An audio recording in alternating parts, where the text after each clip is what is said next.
Hello students and welcome to Apala Online Pathshala. In the previous video of this chapter, this is chapter number 3, Ruling the Countryside. In the previous video of this chapter, we have discussed many topics. In this video, our main topics are crops for Europe, study of indigo and blue rebellion. Third is Britain turns to India. How was indigo cultivated? There are two systems: ridge cultivation and rotary system. And the last topic is blue rebellion and its impact. So first of all, crops for Europe. हमने last video में ये discuss किया था कि कैसे Britishers के पास ऐसे धीरे धीरे उन्होंने रूल करना स्टार्ट किया कंट्री पर, और बहुत सारे revenue system, land revenue means जो जमीन पर उनका रेंट या रेवेन्यू लेने के लिए उन्होंने नए नए सिस्टम निकाले। 3 सिस्टम हमने डिस्कस किए थे, लेकिन जो लैंड रेवेन्यू था या जो रेवेन्यू था वो उनके लिए काफी नहीं था, वो उससे बिल्कुल भी सेटिस्फाइड नहीं थे। इसलिए उन्होंने अब क्या सोचा, क्रॉप्स फॉर यूरोप, कि जितना भी प्रोडक्शन होता है यूरोप में उसके लिए रॉ मटेरियल की जरूरत है, तो क्यों ना इंडिया का जो एग्रीकल्चर प्रोडक्शन होता है उसे यहाँ से इंडिया से एक्सपोर्ट किया जाए ब्रिटेन में, यूरोप में, ताकि उसे as a raw material factories में यूज किया जा सके। अब जो ब्रिटिशर्स थे वो ये जानते थे कि जो इंडिया में प्रोडक्शन होता है, एग्रीकल्चर प्रोडक्शन, जितना भी चीजें उगाई जाती है वो बहुत ही ज्यादा हाई क्वालिटी की होती है, तो उसका जो प्रोडक्शन होगा यूरोप में वो बहुत ही ज्यादा अच्छा होगा। अब जैसे ऐसे 4 क्रॉप्स थी, कौन सी थी जिनका इंटरनेशनल मार्केट में जो डिमांड थी वो बहुत ज्यादा थी। पहली जो वो क्रॉप थी वो थी ओपियम, सेकंड थी इंडिगो, थर्ड थी कॉटन एंड फोर्थ थी जूट। इन चारों क्रॉप्स में जो मेन फोकस रहेगा वो रहेगा इंडिगो का। तो इंडिगो के बारे में बात करें तो पहले इन क्रॉप्स को उन्हें क्या करना था, इंकरेज करना था फार्मर्स को कि आप ज्यादा से ज्यादा इन क्रॉप्स का प्रोडक्शन करो और फिर इसे हमें सेल कर दो, ब्रिटिशर्स को हमें सेल कर दो, ताकि ब्रिटिशर्स उसका क्या कर सके, एक्सपोर्ट कर सके, क्योंकि इंटरनेशनल मार्केट में डिमांड ज्यादा है, वो अच्छे पैसे कमा सकते हैं।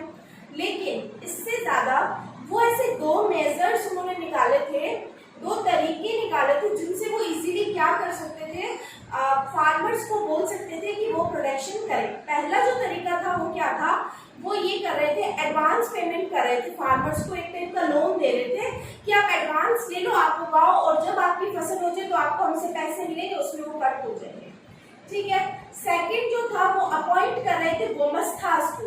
गोमस्थास कौन थे, गोमस्थास थे पेड सर्वेंट, नौकरों को अपॉइंट कर रहे थे कि आप हमसे सैलरी ले लेना, लेकिन आप ये काम करो, मीन्स आप फार्मर्स की हेल्प करो, ठीक है। Second topic is study of Indigo and blue rebellion। अब इंडिगो किस काम आता है, इंडिगो जो यूरोप में जितने भी क्लोथ मैन्युफैक्चरर्स थे जो कपड़ा बनाते थे, उन्हें डाई करने के लिए इंडिगो की जरूरत पड़ती थी। डाई आप समझते हो, रंग करना कपड़े पर, तो उसके लिए इंडिगो की उन्हें जरूरत थी। अब वो इंडिगो उन्हें बेस्ट क्वालिटी का इंडिया से अवेलेबल हो रहा था। अब आपको ये पता है इंटरनेशनल मार्केट में इसकी जो सप्लाई थी इंडिगो की, वो टाइम टू टाइम, एक टाइम आया 17th 18th सेंचुरी थी, 18th सेंचुरी थी, तब जो इसकी इंडिगो की डिमांड थी वो तो बहुत ज्यादा बढ़ गई और इसकी जो सप्लाई थी वो बहुत कम हो गई। इसकी वजह से जो इंडिगो के प्राइस थे वो बढ़ के बहुत ज्यादा हो गए, बहुत ज्यादा महंगा हो गया इंडिगो। इसी के बीच में एक और बात हुई कि वेस्ट इंडीज और अमेरिका, जो कि बहुत ही अच्छे प्रोड्यूसर्स थे इंडिगो के, उनमें ऐसा कोलैप्स हुआ कि उन दोनों जगहों पे इंडिगो की प्रोडक्शन बंद हुई। अब डिमांड बहुत ज्यादा है, सप्लाई कम होती जा रही है, प्राइस बढ़ रहा है, लेकिन इंडिगो की जरूरत तो है, क्योंकि क्लॉथ मैन्युफैक्चरर्स अपनी फैक्ट्रीज बंद नहीं कर सकते। तो अब उन्होंने क्या किया, ब्रिटिशर्स ने सोचा कि इतनी ज्यादा इंडिगो की डिमांड है, क्यों ना इंडिया में सिर्फ इंडिगो का प्रोडक्शन कराया जाए, और जितना ज्यादा प्रोडक्शन होगा उतना ज्यादा हम एक्सपोर्ट कर सकेंगे, एक्सपोर्ट ज्यादा होगा तो हमें ज्यादा पैसे मिलेंगे। इसके लिए उन्होंने, आप एक डाटा देखिए, 1780s की बात है, तब तक सिर्फ 30% जो इंडिगो था वर्ल्ड का वो कौन बनाता था, इंडिया बनाता था। लेकिन 1800 तक मीन्स सिर्फ 20 सालों में, कितने 20 इयर्स में ये जो डाटा था ये 30% से बढ़ के 95% हो गया। मतलब 1780s तक ये सिर्फ इंडिगो 30% बनाते थे इंडिया वाले, लेकिन 1800 में 20 सालों में इतना फर्क आ गया कि पूरे वर्ल्ड में जितना भी इंडिगो बनता था उसमें से 95% कौन बनाता था, इंडिया बनाती थी। इसके बाद अब ये सब हो रहा था, ऑफिसर्स के मन में जो लालच थी वो बढ़ती जा रही थी कि ज्यादा से ज्यादा इंडिगो प्रोडक्शन हो और ज्यादा हमें पैसे हम कमा सकें। अब how was indigo cultivated, Britain turns to India का यही टॉपिक है कि धीरे धीरे डाटा चेंज होता गया और ब्रिटेन पूरी तरीके से इंडिगो के ऊपर डिपेंड हो गया, इंडिया पर डिपेंड हो गया इंडिगो पे। ये टॉपिक है how was indigo cultivated.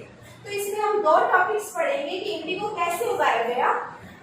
English officers ने दो मेथड्स ढूंढे, पहला है निच कल्टीवेशन और दूसरा है रियोती सिस्टम। निच कल्टीवेशन में क्या होता है, निच कल्टीवेशन में जो प्लांटर्स है जो उगाते हैं वो क्या करते हैं, खुद ही जमीन लेते हैं, चाहे वो रेंट पे ले या किसी जमींदार से ले, जमीन लेकर के उस पर इंडिगो उगाते हैं, सीड्स बोते हैं, फिर उसकी देखभाल करते हैं, सब कुछ तैयार करते हैं इंडिगो। लेकिन निच कल्टीवेशन में बहुत ज्यादा प्रॉब्लम, निच मीन्स खुद करना, प्लांटर्स खुद कर रहे थे, लेकिन सबसे बड़ी जो निच कल्टीवेशन में प्रॉब्लम आ रही थी वो ये आ रही थी कि निच कल्टीवेशन में इंडिगो के कल्टीवेशन के लिए, इंडिगो की कल्टीवेशन के लिए जो लैंड चाहिए वो बहुत ज्यादा बड़ी चाहिए और उस बड़ी लैंड के साथ उतने ही ज्यादा लेबरर्स भी होने चाहिए जो कि उस लैंड पर काम कर सके। लेकिन जहां पर निच कल्टीवेशन किया जा रहा था वो बहुत ज्यादा डेंसली पॉपुलेटेड एरिया था, मतलब वहां पे ऑलरेडी बहुत लोग रह रहे थे। अब घरों को तुड़वा करके तो लैंड खाली करवाई नहीं जा सकती, इसीलिए छोटी छोटी लैंड्स पर जो इंडिगो प्रोडक्शन होना मतलब जो हो सकता था वो हो नहीं पा रहा था, क्योंकि इंडिगो होता है बड़ी और फर्टाइल जगह पर, मतलब नील इंडिगो कहते हैं, जो एक नील डाली जाती है ना जो कपड़ों में, उसे बोलते हैं इंडिगो। तो उसका अगर प्रोडक्शन करना है तो बहुत ज्यादा फर्टाइल जमीन और बहुत ज्यादा जमीन चाहिए, उतने लोग काम करने के लिए चाहिए। ना ही वो जगह फर्टाइल थी, इतनी ज्यादा लैंड अवेलेबल भी नहीं थी क्योंकि वहाँ लोग रह रहे थे। और उसके अलावा लेबरर्स जो कि राइस कल्टीवेशन में, चावल की खेती में लगे हुए थे, तो वो इंडिगो प्रोडक्शन में अपना हाथ नहीं डालना चाहते थे, मतलब वो काम नहीं करना चाहते थे। इसीलिए 100 में से सिर्फ 25% जो प्रोडक्शन होती थी वो निच कल्टीवेशन करता था, बाकी की जो 75% थी इंडिया की वो रियोती सिस्टम से होती थी। लेकिन रियोती सिस्टम था क्या, रियोती सिस्टम था एक कॉन्ट्रैक्ट। क्या था, एक कॉन्ट्रैक्ट था जिसमें क्या होता था, जो प्लांटर्स हैं वो किसके साथ कॉन्ट्रैक्ट करते थे, या तो कल्टीवेटर रियोत बोलते बेटा स्टूडेंट्स, यहाँ पर देखिए रियोत, ये बोलते हैं कल्टीवेटर्स। तो ये रियोती सिस्टम क्या था, इसमें जो ब्रिटिशर्स थे वो रियोत के साथ या कल्टीवेटर्स के साथ एक कॉन्ट्रैक्ट करते थे, जिनमें वो उन्हें एडवांस देते थे लोन टाइप में, मान लीजिए कम इंटरेस्ट पे। दूसरा सीड्स देते थे जिनसे इंडिगो उगाया जाता था, और तीसरा उन्हें ड्रिलिंग मशीन देते थे जिनसे वो इजीली हल मींस जुताई कर सके। इन सब चीजों के बाद कल्टीवेटर्स का काम क्या होता था, बीज बोए, फसल तैयार करे और फिर से वो फसल किसको बेचते, ब्रिटिशर्स को ही बेचते। ये सिस्टम चलता रहा, फिर वापस उनको लोन मिल जाता, वापस वो खेती करते, वापस ब्रिटिशर्स को बेचते थे। शुरू में फार्मर्स बहुत ज्यादा खुश हुए कि हमें तो एडवांस मिलता है, हमें लो इंटरेस्ट पे मिलता है, हमें मजा आ रहा है, हम खेती कर लेते हैं। लेकिन धीरे धीरे उन्हें रियलाइज होने लगा कि जितना प्राइस उन्हें इंडिगो के लिए मिलना चाहिए उतना ब्रिटिशर्स उन्हें दे नहीं रहे हैं। तो इसके लिए अब वो इस सिस्टम से खुश नहीं थे। और दूसरी जो मोस्ट इम्पॉर्टेंट, एक तो उन्हें उतने पैसे नहीं मिल रहे थे जितने मिलने चाहिए, दूसरा जो प्रॉब्लम आ रही थी वो ये आ रही थी कि एक बार इंडिगो के लिए जो लैंड यूज कर लेते हैं उसके बाद उसकी फर्टिलिटी कम हो जाती है, जिसकी वजह से अगर इस जमीन पे इंडिगो प्रोडक्शन हो गया तो इस पर राइस कल्टीवेशन नहीं हो सकता, मतलब चावल की खेती नहीं हो सकती, जिसकी वजह से उनकी लैंड एक बार खराब हो जाती है। ठीक है, अब इस रियोती और निच कल्टीवेशन दोनों में दिक्कत आ रही थी। कुल मिला के जो ये कल्टीवेटर्स थे ये खुश नहीं थे,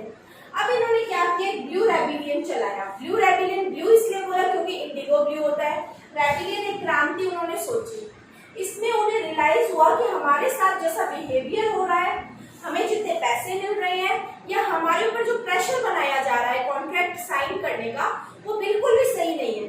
अच्छा, रियॉयल्टी सिस्टम में एक और बात थी कि अगर कल्टीवेटर्स मना कर दे कि हम तो कॉन्ट्रैक्ट साइन नहीं करते, तो जो उस विलेज जिसमें वो कल्टीवेटर रहता है उसका जो हेडमैन था उसको प्रेशराइज किया जाता था कि आप इस कल्टीवेटर के बिहाफ पे कॉन्ट्रैक्ट साइन करो और आप इस कल्टीवेटर से खेती करवाओगे और हमें बेचोगे, ठीक है। तो जो विलेज हेडमैन, जमींदार, कल्टीवेटर, ये सब दुखी हो चुके थे, सब तंग आ चुके थे ब्रिटिशर्स से। तो इसके लिए उन्होंने ये ब्लू रेबिलियन स्टार्ट किया। इसमें क्या हुआ ब्लू रेबिलियन में, जो रियॉट से मींस कल्टीवेटर्स थे, वो जो वुमेन्स थी, औरतें थी, वो इन्होंने क्या किया, वेपन्स, बहुत सारे हथियार, और वुमेन्स ने अपने किचन इम्प्लीमेंट्स मींस बेलन वगैरह लेकर के और गए और अटैक किया किस पर, इंडिगो फैक्ट्रीज पर। जो ब्रिटिशर्स ने इंडिगो फैक्ट्री सेटअप की थी अपने प्रोडक्शन के लिए, उस पर अटैक किया।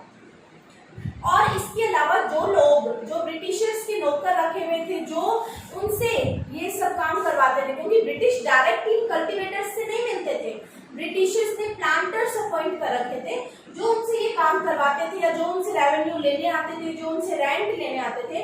जब वो लेने आए तो उन्होंने एकदम से उनको बॉयकट कर दिया कि आप इस सोसाइटी में रहने के लायक नहीं हो, आपको निकाला जाता है यहाँ से, इस सोसाइटी से, और उनको मारा भी, उन पर हाथ भी उठाया। इसके अलावा ब्रिटिशर्स के साथ भी बहुत गलत हुआ। अब ये सब कुछ होने लगा तो इसके साथ में जो विलेज हेडमैन, जमींदार, इनके साथ भी बहुत गलत हुआ था। माना कि जितना कल्टीवेटर्स के साथ हो उतना नहीं हुआ, लेकिन हाँ गलत हुआ था, उन्हें भी प्रेशराइज किया जा रहा था। तो इस चीज में, इस रेबिलियन में विलेज हेडमैन, जमींदार ने भी इन कल्टीवेटर्स का पूरा साथ दिया। इसके अलावा बेटा, जब ये रेबिलियन हुआ तो अब इसकी बहुत ही ज्यादा बड़ा हुआ था। इसके बाद 1857 के बाद की बात है ये सारी। तो ब्रिटिशर्स डर रहे थे, उन्होंने एक बार तो कैसे न कैसे करके उनको शांत किया, लेकिन ब्रिटिशर्स डर रहे थे कि कहीं ऐसी क्रांति वापस ना हो जाए, ऐसी रेबिलियन वापस ना हो जाए तो हम फिर से हैंडओवर मींस हैंडल नहीं कर सकते। तो इसके लिए उन्होंने एक कमीशन बिठाई।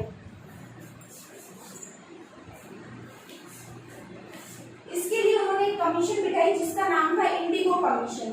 इस इंडिगो कमीशन में क्या था, प्लांटर्स को गिल्टी फील कराया गया कि आपने जो कल्टीवेटर्स के साथ बिहेव किया है वो बहुत ही ज्यादा गलत है, ऐसा बिल्कुल भी नहीं होना चाहिए था।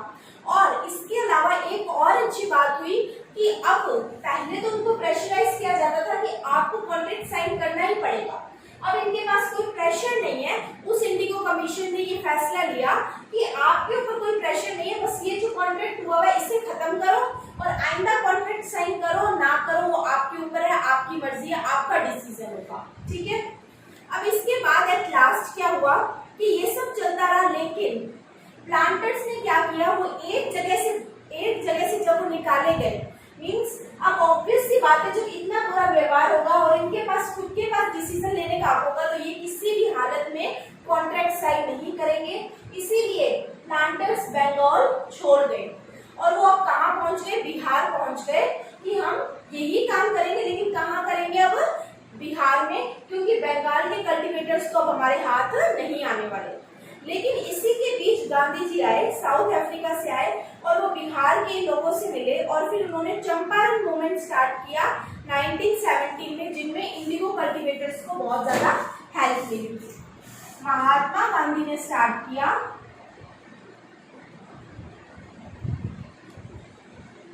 कब स्टार्ट किया, 1917 में। और कौन सा मूवमेंट स्टार्ट किया, चंपारण मूवमेंट, ठीक है स्टूडेंट। ये चैप्टर यही खत्म होता है। We will meet soon in the next video, or I will send you a PDF regarding this question answer of this chapter and book exercise of this chapter. Do it and send me pics. Okay. Thank you so much.